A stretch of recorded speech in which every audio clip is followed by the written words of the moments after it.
Orlin. I told you it's too risky. CCPD is already looking for you.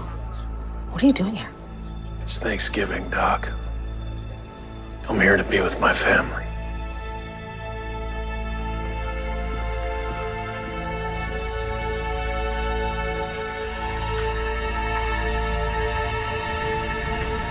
I want you to be optimistic. But I'm not gonna lie to you as far as how long, with all the brain hemorrhaging she suffered, you have to prepare yourself for the possibility that she may never wake. This all my fault. No. It's these metas, wreaking havoc unchecked. She didn't deserve this, Mr. Dwyer. And neither did you.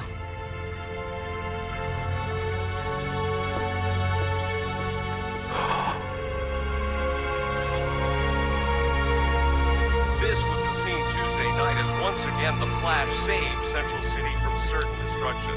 After a worldwide power outage blanketed every country in darkness, a bizarre purple energy filled the skies. The destructive phenomenon emanated from a satellite that had fallen into a decaying orbit. Thankfully, before the satellite could strike the city and create what scientists believe would have been, quote, a catastrophic event, the Flash was able to destroy it. Once again, the residents of our proud city, and perhaps the entire world, owe the Flash and his allies a debt of gratitude. A new Meta was last seen jumping off a building in order to evade capture after stealing jewels earlier. It was reported that he escaped Flash's grasp after hijacking an armored vehicle.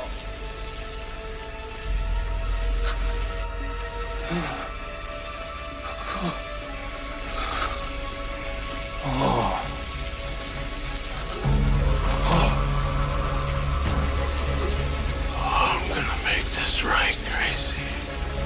Every Meta will die.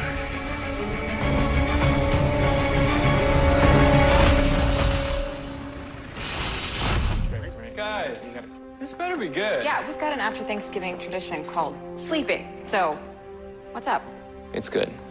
Trust us, Detective. Well, it occurred to me that if you, Monsieur and Madame West Allen, you want to spend this holiday with your family, well, perhaps your medical does as well. So I had Monsieur Cisco hack into the CCTV footage of the hospital, and this is what we got. Ever since Grace arrived, only one man has come to visit her. Every day, including tonight. Team Flash, I give you Orlin Dwyer, also known as Cicada.